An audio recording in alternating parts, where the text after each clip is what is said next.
So here we go. We are starting chapter 15. Okay. And just to recap, with chapter 14, we finished up the story of the battle with the Philistines. And we talked about the theory that the Battle of the Philistines was the first battle that Saul fought, and that the battle against the Ammonites happened afterwards.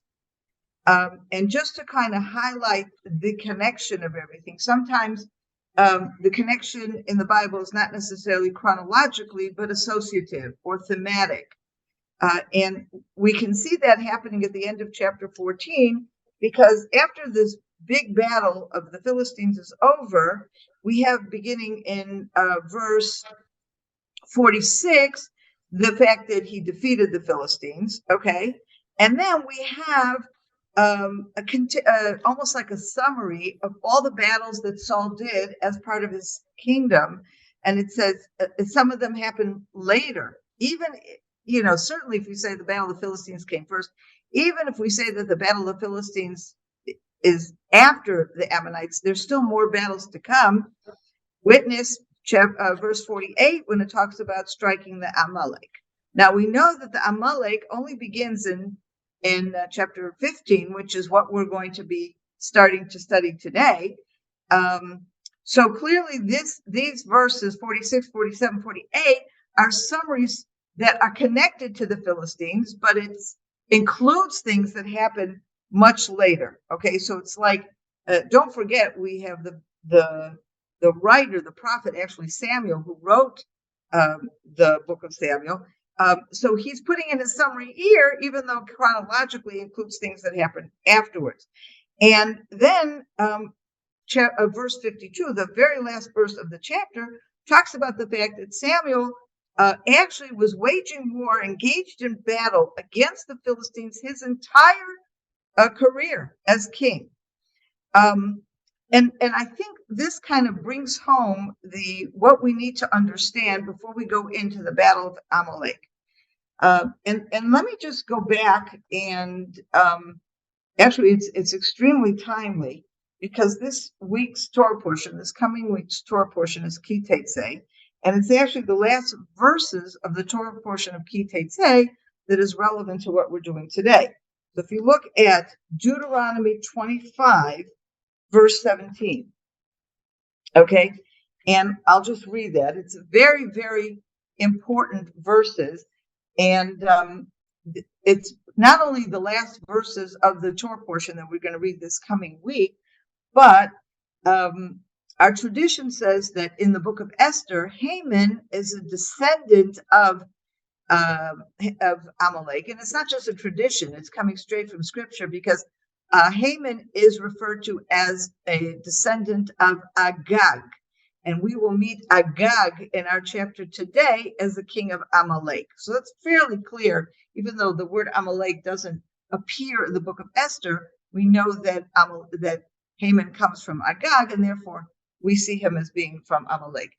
The Shabbat, the Sabbath before Purim, in the synagogue, we read these last three verses of chapter 25 in Deuteronomy. And these are very, very important verses, and it's something that kind of echoes through us throughout the generations. And let me read them. Remember what Amalek did to you on your journey after you left Egypt. How, undeterred by fear of God, he surprised you on the march, when you were famished and weary, and cut down all the stragglers in your rear. Therefore, when the Lord your God grants you safety from all your enemies around you, in the land that the Lord your God is giving you as a hereditary portion, you shall blot out the memory of Amalek from under heaven. Do not forget. This is a response. The actual battle that it's referring to happens in the book of Exodus, right after the Exodus from Egypt. The first challenge they have is this Amalek in a place called Rephidim. The Amalek comes and attacks Israel exactly how it's described here. They were at their weakest point. Amalek came to take advantage, and it's like almost as if we learn from the Song of Moses that all the nations, when they learned of the parting of the Red Sea and the 10 plagues and the miraculous exodus of the children of Israel from Egypt. And here comes this one upstart group of people, the Amalek, and they basically are taking on God. Okay, this is the ramification. Right after this exodus, they're taking on God, which is why this is a very special commandment. Okay, these are not ordinary enemies. There's something extra evil about them, something extra dangerous about them, and therefore we have this special commandment. Now, what we're going to see in our chapter is this commandment is the time for fulfilling this commandment has happened. Now, if you'll notice, what are the conditions? It says, when the Lord your God grants you safety from all your enemies around you, in the Lord that the Lord your God is giving you as a hereditary portion. Okay, you're in a situation of stability, of security stability.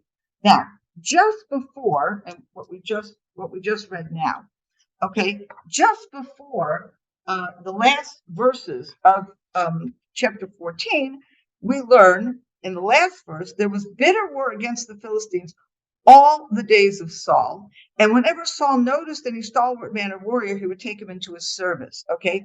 And add to that the verse 47, 48, after Saul had secured his kingship over Israel, he waged war on every side against all his enemies, against the Moabites, Ammonites, Edomites, the Philistines, and the kings of Zobach, and wherever he turned, he worsted them. He was triumphant, defeating the Amalekites and saving Israel from those who plundered it. Now, the war of the Amalekites hasn't happened yet, but what we're seeing here is not a situation of peace, okay?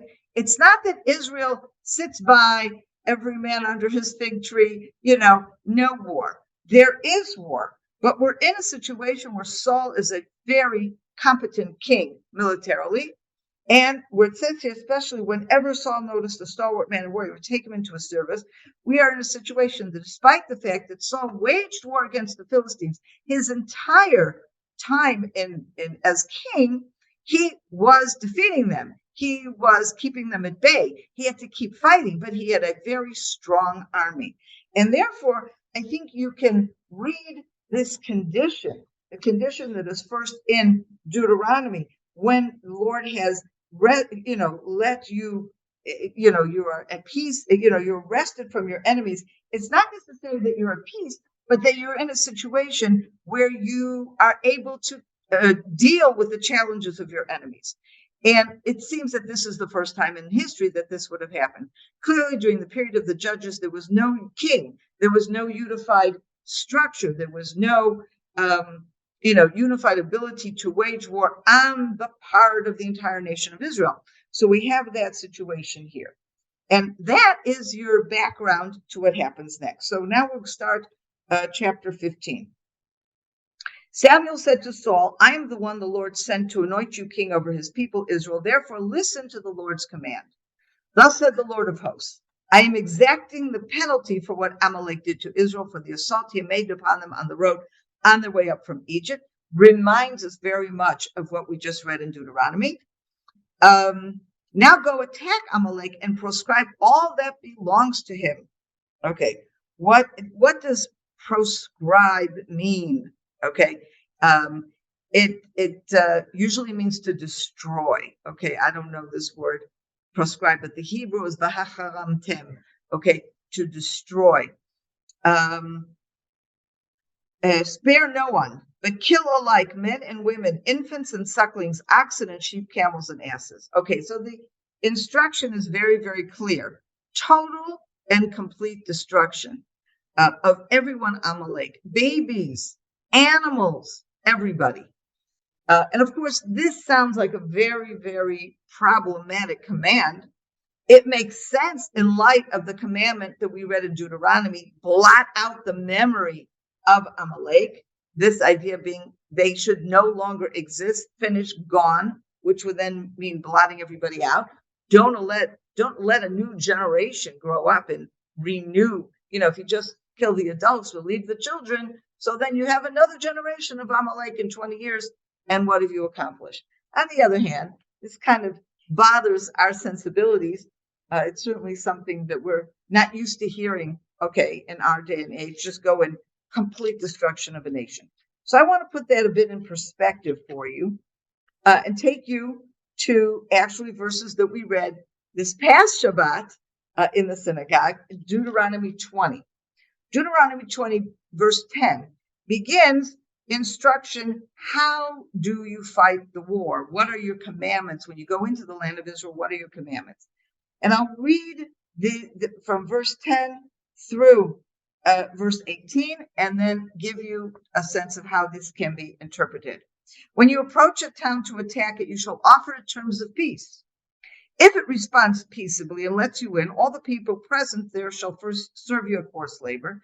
If it does not surrender to you, but would join battle with you, you shall lay siege to it.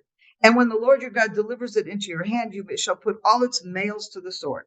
You may, however, take as your booty the women, the children, the livestock, and everything in the town, all its spoil, and enjoy the use of the spoil of your enemy, which the Lord your God gives you. Thus you shall deal with all towns that lie very far from you, towns that do not belong to the nations hereabout, meaning the nations that currently inhabit the land of Canaan. In the towns of the latter peoples, however, which the Lord your God is giving you as a heritage, you shall not let a soul remain alive. No, you must proscribe them. Again, that same word, meaning destroy them. The Hittites and the Amorites, the Canaanites, the Perizzites, the Hivites, and the Jebusites, as the Lord your God has commanded you, lest they lead you into doing all the abhorrent things that they have done for their gods, and you stand guilty before their Lord your God. So first of all, what's the point of this utter destruction?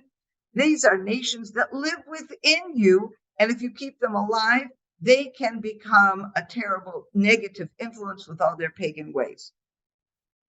Okay, now, there have been two different ways to interpret this. We see that there's a difference between the battles where you put all the males to the sword and the battles where you kill everybody.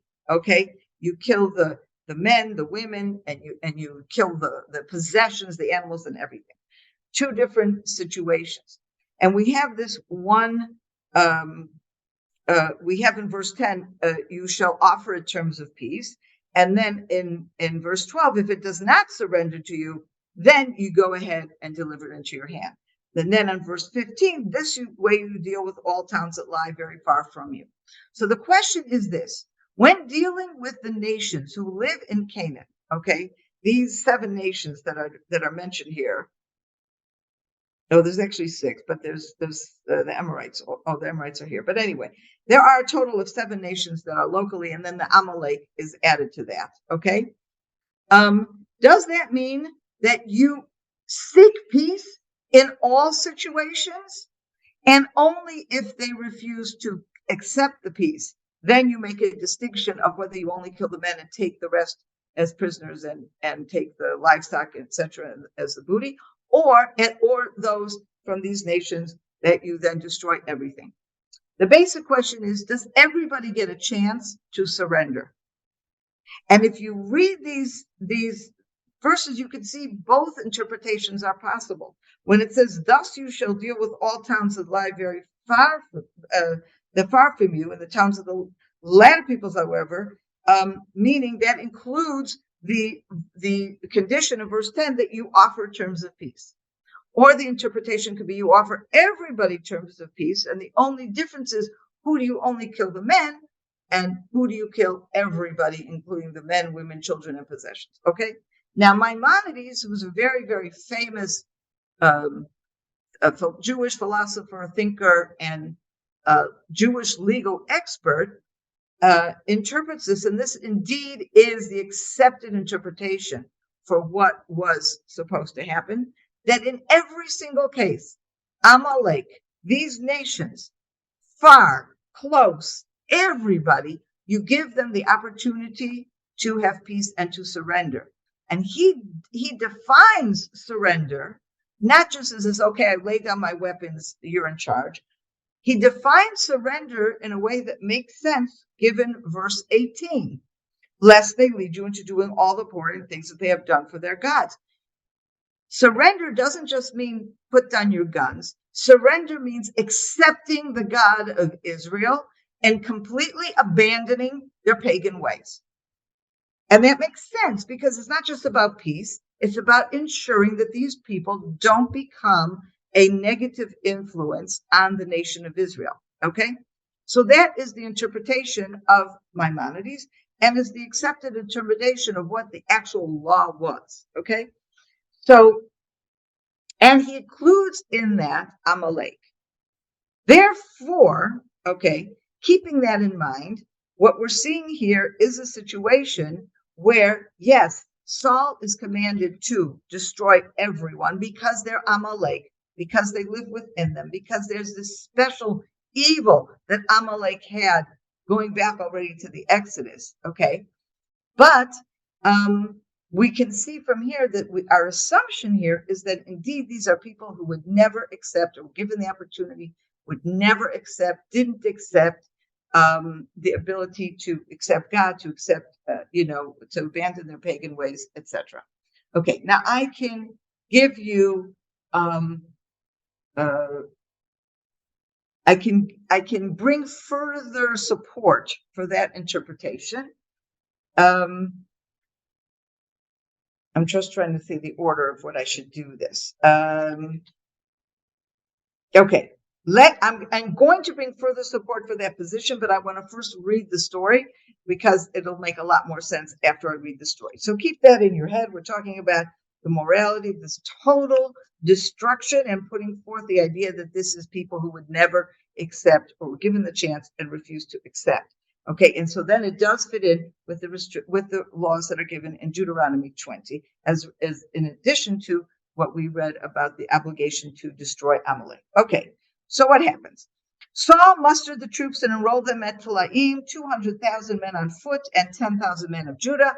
Then Saul advanced as far as the city of Amalek and lay in wait in the wadi. Saul said to the Kenites, "Come and withdraw at once from among the Amalekites, that I may not destroy you along with them, for you showed kindness to all the Israelites when they left Egypt." So the Kenites withdrew from among the Amalekites. Who are the Kenites? So Kenites, this is the family of Jethro, okay? And these are people, this was Moses's father-in-law, Jethro, and is his family.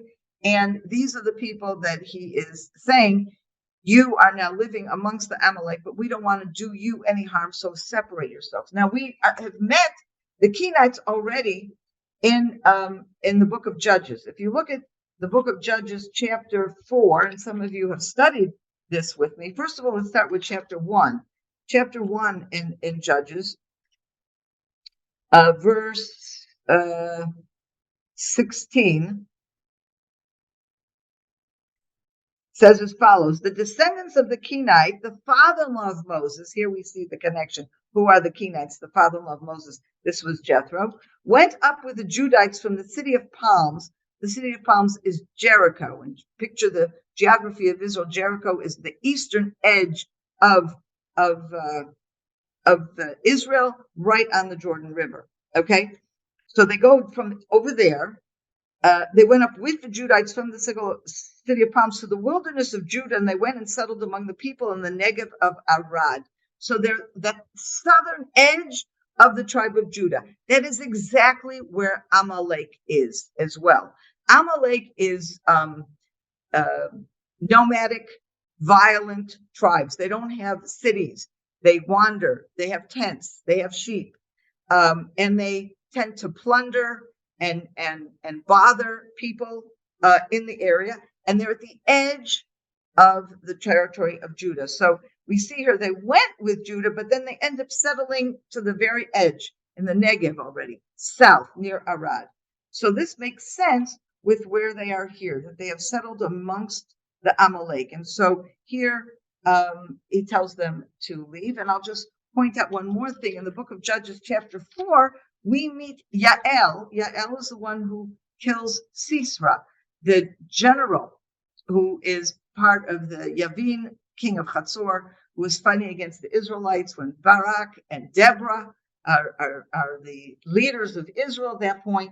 And it's Yael who ends up decisively, she's not at the battlefield, she's in the tent, but when Sisera runs away from the battle, when they've already been defeated, she's the one who actually kills him. And what we learn here, and we don't have to read this now, but take a look in Judges 4 if you like. Yael is the wife of Heber the Kenite. Okay, she's from the same family. Okay, and this woman, first of all, it's very interesting. This is a branch of the family that doesn't go down south with the Amalek, but they're in the north. It says here there was friendship between King Yavin and Chatzor, the family of Heber the Kenite. It's very interesting because you see then a pattern among these Kenites.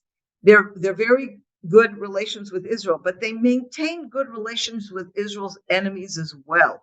They have relations with Yavin, the king of Chatzor. They have relations with Amalek, and they kind of are, I like to call the Kenites United Nations. Okay, they're not worth a whole lot. They think they want to be friends with everybody, and they don't take sides. And that means very often not taking sides, even when you're talking about clear evil. Okay, and it's Yael who breaks the family pattern and takes a side and clearly sides with Israel when she murders Sisera. So that's just a little bit of background to understand what was going on there when he gave this little warning to the Kenites. Okay, verse 7. Saul destroyed Amalek from Havilah all the way to Shur, which is close to Egypt, and he captured King Agag of Amalek alive. He prescribed all the people, putting them to the sword. Okay, now look, pay attention to this. But Saul and the troops spared Agag. And bad translation. In Hebrew, it's not spared Agag. In Hebrew, it's vayachmol. Took mercy on Agag. Okay? They took mercy on Agag and the best of the sheep. Now I understand why the English translation says spared, because it sounds a little weird to take mercy on the sheep. But this is exactly what the Bible is telling us. This is being written with a very clear undertone of criticism of Saul. They take mercy, they had no problem murdering everybody in the nation, the babies, that's not a problem. Who are they taking mercy on? The king? The guy who, if anybody fought against Israel or caused trouble, it's at his direction. This is the guy you take mercy on. They take mercy on sheep. Why would you take mercy on sheep before you would take mercy on people? Okay? So it says here, the second word, lambs, they would not destroy them. They only destroyed what was cheap and worthless. What is this telling you already? Is this about mercy or is this about a personal interest? Okay? The word of the Lord came to Samuel. I regret that I made Samuel king, for he has turned away from me and has not carried out my commands. Samuel was distressed and he entreated the Lord all night long. See, Samuel's sticking up for Saul, okay? But meanwhile, the Bible is giving us the bottom line. This Bible is giving us the behind-the-line story. What is really going on here? Early in the morning, Samuel went to meet Saul. Samuel was told Saul went to Carmel, where he erected a monument for himself. Then he left and went down to Gilgal. Okay? He's putting a monument to himself. He's so proud of his victory. What is he doing here? He kept Agag alive. He wants to take the king in chains, parade him through the city. He's just built himself a monument to his victory. This reminds us of, we have amazing evidence of this today in the British Museum, for the example. There are these huge monuments of the kings of Assyria that brag about their amazing victories. We have writings and monuments from the kings of Egypt. This is the way of the nations. When they defeated a nation, they bragged about it. They usually exaggerated their success, and they made a big monument. Is that something that Saul is supposed to do? Do we see any precedent for a king of Israel making a monument to say, wow, look at my victory? But yet that is what Saul does. So we see in many ways the Bible scripture itself is already hinting to us there's problems here, okay? When Samuel came to Saul, Saul said to him, blessed are you of the Lord. I have fulfilled the Lord's command. Saul is so confident that he's in the right that he has no concept that he did something wrong. Then what, demanded Samuel, is this bleating of sheep in my ears and the lowing of oxen that I hear? Saul answered, they were brought from the Amaleks for the troops took mercy again. Okay, that's the word in Hebrew. Took mercy on the choicest of the sheep. Now, If you take mercy on, let's say, an animal, okay, is it because they're the choicest, or is it because maybe they're suffering, they're injured, and you want to take them in and heal them? Okay, the choicest, what does that mean? You look at the sheep that's going to give you the best lamb chops. Is that taking mercy, or is that a self-interest here that really is problematic? And then what does he say? Spare the choices of the sheep and oxen for sacrificing to the Lord your God. And we destroyed the rest. Oh, now suddenly he's adding a new thing. Before, there was no mention of sacrifice. Okay? And in verse 9, it didn't say anything about merchandise. Oh, it said something else that was also very interesting. Again, the translation was bad. Verse 9, where the translation said they would not prescribe them, it's the Hebrew really says they did not want to destroy them. They did not want to destroy them. What does that mean? What do you mean want to destroy them? You're supposed to destroy. You don't want to destroy them? Is there a problem? No, they don't want to. Why? Because they want them. And now, so when they first describe what happened, there's no indication of sacrificing to God. Now, all of a sudden, initially, Saul is saying these things, the choicest ones, and then all of a sudden he's saying like, oh, that doesn't sound so good. I better say, oh, but we're going to sacrifice. Of course, the choices for a sacrifice to God. And what does Samuel say? Stop, let me tell you what the Lord said to me last night. Speak, he replied. And Samuel says, you may look small to yourself, but you are the head of the tribes of Israel. The Lord anointed you king over Israel, and the Lord sent you on a mission, saying, go and destroy the sinful Amalekites. Now, actually, it's very interesting because the Hebrew doesn't say the sinful Amalekites. It says destroy the sins, the Amalek. It is wanting to destroy Amalek for their sins, but it's also only wants to destroy the sins. Okay? It's not looking to just destroy people in general. The sins, okay? The source of sin, okay? Make war on them until you have exterminated them. Why did you disobey the Lord and sweep down on the spoil in defiance of the Lord's will? Saul said to Samuel, but I did obey the Lord. I performed the mission on which the Lord sent me. I captured King Agag of Amalek, and I destroyed Amalek. Now, when was God tell him to capture Amalek? Agag. He was supposed to destroy him. So what's this all about? And the troops took from the spoil some sheep and oxen, the best of what was supposed to be destroyed. Okay, to sacrifice the Lord your God at Gilgal. And Samuel says, does the Lord delight in burnt offerings and sacrifice as much in obedience to the Lord's command? We see this kind of refrain, exactly this kind of conversation we see in Jeremiah, we see in other prophets when they go and they criticize the nation and they say, look at what you're doing. You are immoral. You are murdering. You are worshiping idols, all these terrible things you're doing. And the answer of the people are, but we go to the temple and we bring our sacrifices. And what does Jeremiah say to them? God doesn't need your sacrifices. God needs your heart.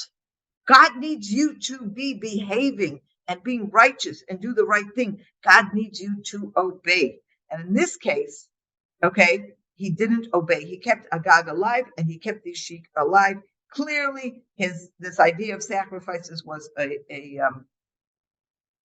what was an excuse. But in any case, Samuel's making it very clear to him, figure out what you're really saying. Get a little honesty in here. All right. For rebellion is like the sin of divination, defiance like the iniquity of Trophim. Because you rejected the Lord's command, he has rejected you as king. And this becomes really heartbreaking. Saul really and truly feels terrible. And he says something very, very indicative here. In verse 24, he says, I did wrong to transgress the Lord's command and your instructions, but I was afraid of the troops and I yielded to them. So here we got another excuse. Okay, it's not sacrificing, right? It is, he was afraid of his own people.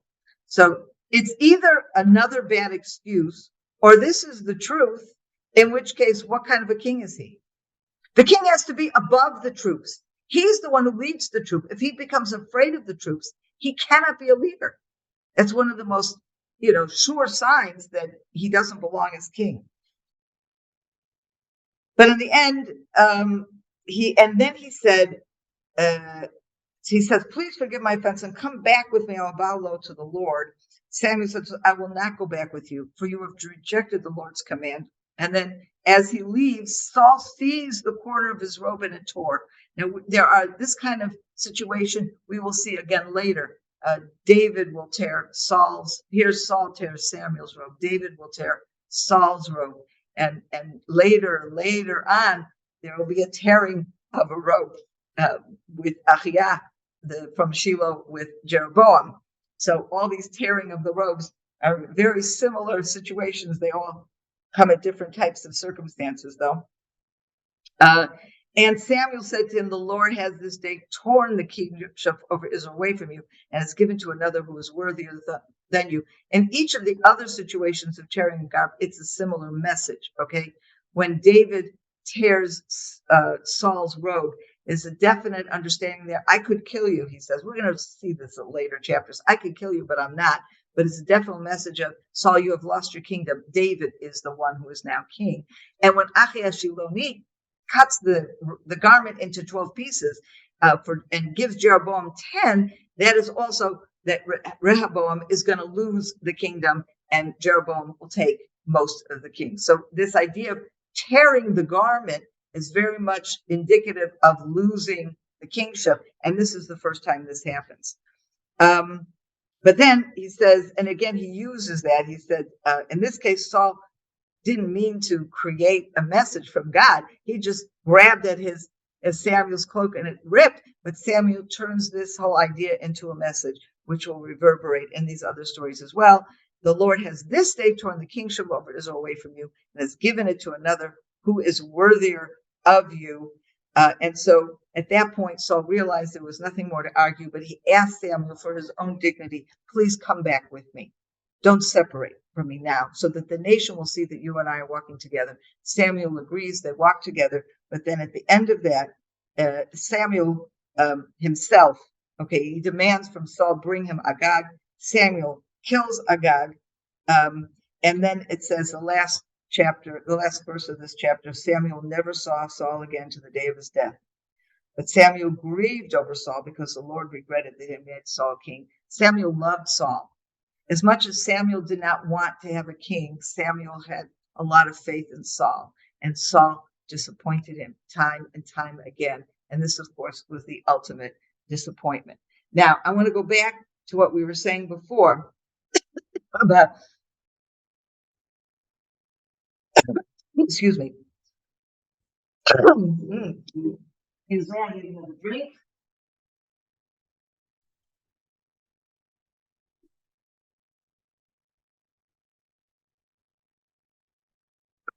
Sorry about that.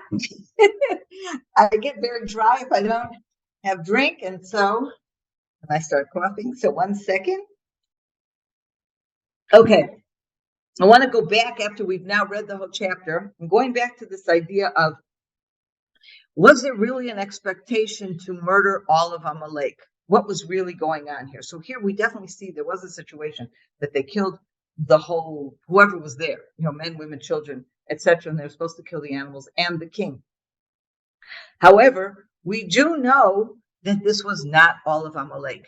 And there's absolutely no criticism. Samuel doesn't say, wait, but there was this little group of Amalekites over there, and you didn't get them.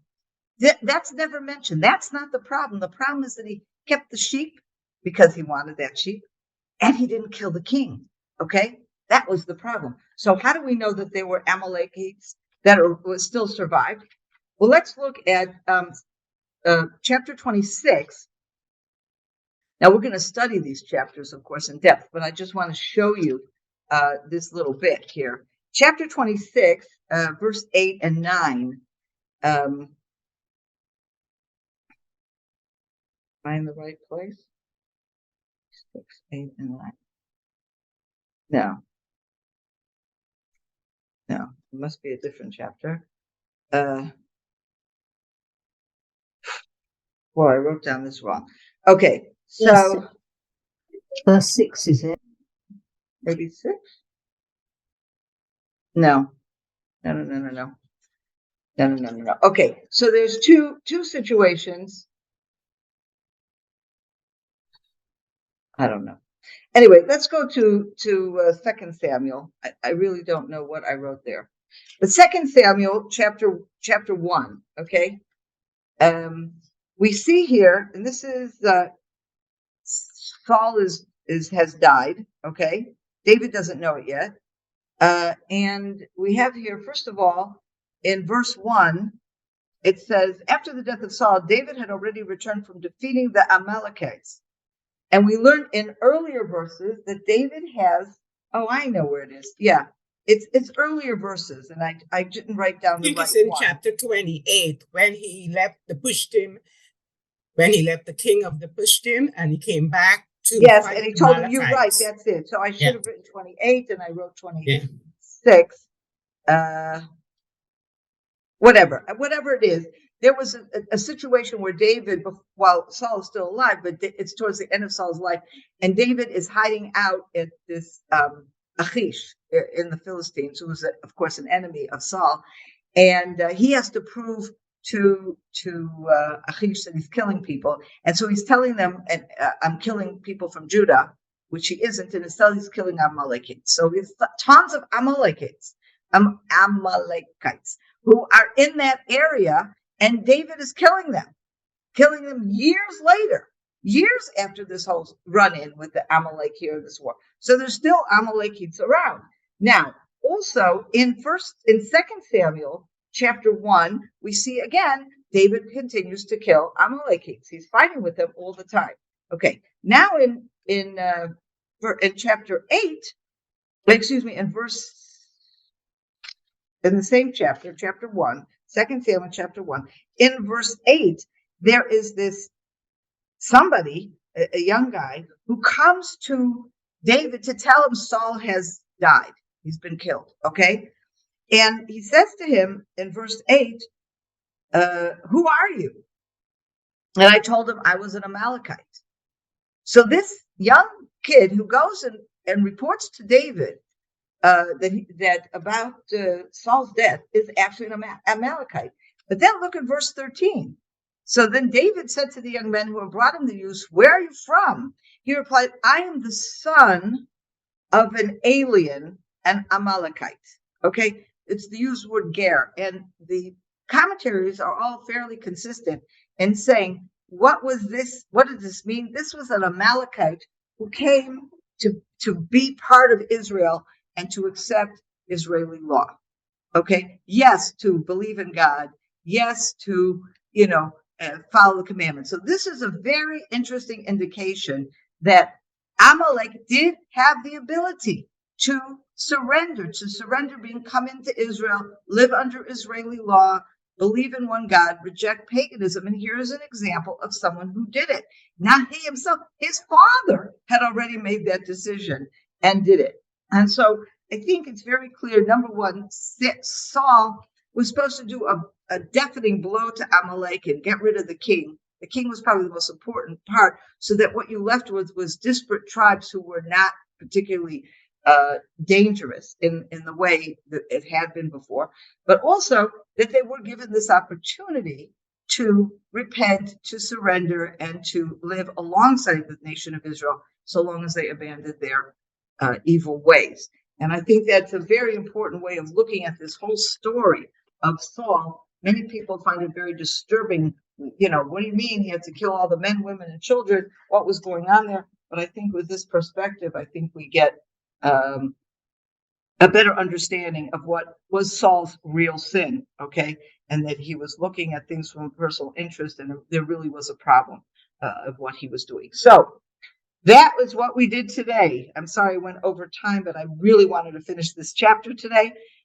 We have one more class before we break, and that class will do the next chapter, and that really brings us right up to when we start to meet David. And I want to do that so that in our next, after the break, we start with David. So, any questions? Yes, Carol.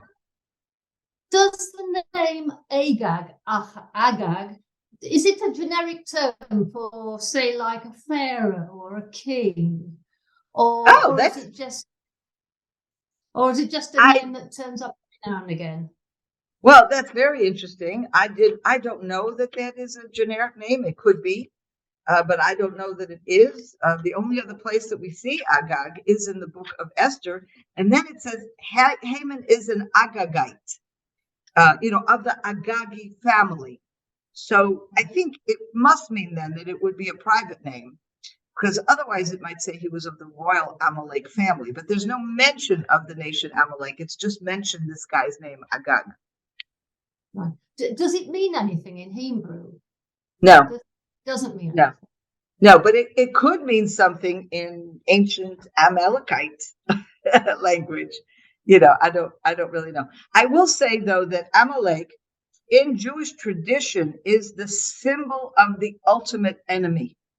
The enemy that we are commanded to completely was destroy and leave no trace. And so, for example, Nazi Germany, Hitler and Nazi Germany is very often likened to an Amalek. And here and I think about the Holocaust and what Hitler did. I mean, there was anti-Semitism all over Europe. There was anti-Semitism in Germany, very strongly embedded. But what Hitler did is he took this seed of anti-Semitism and he created the Hitler Youth. Okay. And he brainwashed a whole generation of youngsters in this Nazi ideology and this hatred and this anti-Semitism. So now I ask you today, what happened to those Hitler Youth after World War II? Nobody went around killing the Hitler Youth, the kids. Okay. Now there is anti-Semitism in Germany to this day. Now there are many people who saw and understood the terrible things of the atrocities of the Holocaust, and that shook them up to shed what had been the anti-Semitism of generations. But there's no question that there's still deeply rooted anti-Semitism in Germany and in other places. But this example of the Hitler Youth, I think, makes you question, is it sometimes the right thing? I'm not saying for today, okay, but I'm talking about theoretically, conceptually, when God says destroy the children, is there a chance, and particularly in ancient times, is there a chance that these children would be, good people if they were inculcated literally with their mother's milk? And I think that that's part of what's going on here. Sondra, and Shavuot Tov Hakol. Thank you, Richard. Good to see. Well, I'm not seeing your picture, but good to hear you. Good to hear you. Okay. Yes, Diane.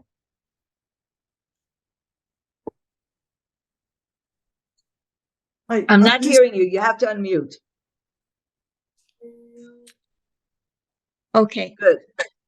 I think and I wonder if there isn't a seed of hatred that just gets taken up, because Amalek was a grandson of Esau, and this just was his choice hundreds of years later to attack the children of Israel as they came out of Egypt. That this was something that was sort of born into. Yeah, I would say that Amalek is Esau run wild. Esau has definitely problems, but he doesn't come near to an Amalek. So yeah, I would say the word choice is a good one, because he may not have had the purest, grandfather, but he didn't have to go that far. He had a choice. Right. And I'm sorry. I'm sorry. Something's happened with my computer. I don't even know if you can hear me. We hear you well. Yeah. Okay. The fact is, from the time of Esau to the time of the children of Israel coming out of Egypt was like 200 or 300 years. That this hatred was nourished. Right. There's a big time spans there that sometimes I think we don't think about. That this hatred. Also, I don't know what's really going on there, but I think that in the case of Amalek, the original Amalek that fights the nation of Israel right after the exodus from Egypt, I do see this not just as a hatred of Jews. I see this as literally fighting God. That the source is there because they're not willing to accept. Well, these are people you shouldn't be touching because they have God on their side, and that seems to be the general atmosphere at the time. But only Amalek says, no, I'm not going to pay attention to that. Now, 40 years later, they're dealing with Amorites. They're dealing with, 40 years have passed, but right away to have that kind of attitude is very problematic. Yeah. Yeah. Anyway, Gina, did you want to say something? Yes. Yes, I've seen the meaning of the name Agag. It's violent. Oh, really? In what language is that? I don't know. I've just got a translation which gives a translation of names, and it puts. So it's not violent in Hebrew, but as I said, it could be that could be the meaning in one of the ancient languages of the time. Very often, I have Bible teachers who will say a given word in Akkadian or in some of these ancient Semitic languages, have a certain meaning that help us understand. So I don't know what Agag means, but what language, but that's very interesting. The question. And there was something else in Genesis 15 where God is speaking to Abraham and saying that there would be slaves for 400 years. He will judge the nations and he will take them back because only the fourth generation will your descendants come back here, because only then will the Amorite be ripe for punishment. And I guess well, that's referring to the time of Joshua. Okay. So in other words, when Joshua enters the land and conquers it, that is the time where the sin of the Amorites have ripened, and therefore they deserve to be thrown out of the land. Yeah. And Amalek, though, the Deuteronomy tells us that the battle against Amalek is not part of that original conquest, but only after you settled in the land and you're more, stable with regard to your enemies, which is what happens now during this period of Saul. Going back to that word Agag, the Brown Driver Briggs lexicon says that it's an Assyrian name, and it's got the word violent next to it, so it looks like it's Assyrian origin. Okay. I have a question. Sure. I might have misunderstood you towards the end of your talk. You were saying about the young Amalekite in the camp of Israel, right? That maybe God allowed some because some had the chance of believing him and therefore having grace with God. So are you suggesting that he was a believer in the Israelite ways, but then he killed Saul? Because in verse 8 of 2 Samuel 1, Saul asks who he is. Was he a foe in the enemy camp, or was he a friend in the enemy camp who did the wrong thing? He was from the Israelite camp, and he comes back to David to report what happened to Saul. But do you think he was in the Israelite camp? But did he believe in the ways of the Israelites? Okay, so I'm looking at two different verses. The first is verse 8, where it says, I'm an Amalekite. Yeah. But in verse 13, it says, I am the son of an Amalekite stranger. The word in Hebrew is ger, okay, or resident alien, as it is sometimes described. This is very often, it's the word for stranger, all those times where the Bible commands us to be kind to the strangers in our midst. Okay, who are those strangers? Those are not the Canaanite nations that are our enemies. Those are the people from the nations who have joined the people of Israel. They haven't become Israel, but they have joined the people in Israel. And as we said, based upon, let's say, Maimonides, but many other interpretations as well, who are these people? They don't become Jewish, so to speak. They're not obligated to all the laws of Israel, but they are obligated to believe in the one God of Israel, and they're obligated to refrain from any pagan worship. So they're sympathizers. So when he said he's a son of an Amaleki who is a ger, that is understood to mean his father already was an Amalekite who chose to come in and be part of the nation of Israel and accept the belief in one God and to refrain from the pagan ways. That's Cool. what I'm taking it from verse Thank 13. you, Karen. Yeah, no, that's great. The son, the father was. That Yeah. helps. Thank you. Yeah. So I just use that as a demonstration that there was this possibility for an Amalek to change his nature and not be destroyed. He had that ability. Yeah. That's Yeah. Thank you. Yeah, a little bit further on, because David has him killed, doesn't he? David does say, because it's how could you kill the Lord? Because he killed the king. Right. Yes. But I was going to say, when you're talking about killing all the children, if we go back to Ai, the sin of Ai, and where they stole the gold and the Babylonian garments and hid them in the tent, they had all the family killed there.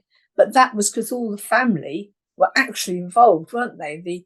The other family members must have helped carry all this gold. And you're talking about Achan's family, the one who actually took the gold. Yeah. Yeah, they Look, must have you see, there is a total destruction kind of punishment in the Bible. Yeah. Yeah. But I actually feel like cutting out cancer. Those children would have grown up resentful and bitter, wouldn't they? And it's that kind of feeling here that the Amalekites grow up bitter, like wicked Haman did. Exactly. Haman come from. So we cut cancer out, we cut this out. Right. So as I said, it bothers us in our modern sensibilities, and it should bother us. It really should. And we also have to take it into consideration that, this is because God made a specific commandment. God, we believe, is able to know, who these people are. If I'm going in and I'm dealing with an enemy, that doesn't give me license to just kill anyone I want because I'm saying, maybe he's been poisoned by his parents. Absolutely not. Absolutely not. There's a very, very specific instruction for a very specific situation. Okay. And don't forget, we today are in a time where we have democracies, where people make choices. They're encouraged to make choices. People are educated. They're exposed to different ways of thinking, and they are able to make decisions. If you have a situation, it's a complete autocratic type of situation, and people from literally babyhood are only instructed in one way, is there really hope that they can be any different? That's part of it. But then again, I will remind you of this Amalekite, who is the young boy who is not like that, and there's room for that as well. Anyway, okay. Well, it was great seeing you all again, and we will be meeting next week. We will do the next chapter next week, and that will probably be the end before we break, and then we will return October 16th. Okay? Have a great day. I hope you enjoyed that film. And we have lots more film content and emails and articles that I'm sure you will enjoy as well. Check out our website at CFOIC.com and subscribe to our newsletter. You can do that right from the homepage. I know you will really enjoy the content that will land in your inbox on a regular basis. Hope to see you soon.